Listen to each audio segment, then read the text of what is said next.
பன்னீர் போட்டு ஒரு கிரேவி பண்ண போகிறேன். பட்டர் போட்டிருக்கேன். இந்த பன்னீரை போட்டுக்கலாம். கட் பண்ணி வச்சுருக்கேன்.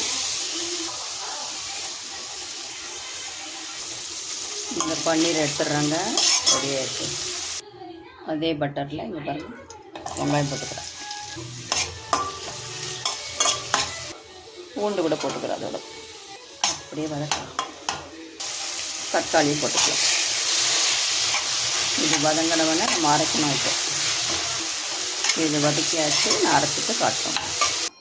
இதே அரைச்சாச்சு. எண்ணெய் கொஞ்சம் ஊற்றிருக்கேன். கொஞ்சம் பட்டர், சோம்பு போட்டுக்கலாம். பிரியாணி இலை, பட்டை, கிராம்பு, இதை அரைச்சதை போட்டுக்கலாம்.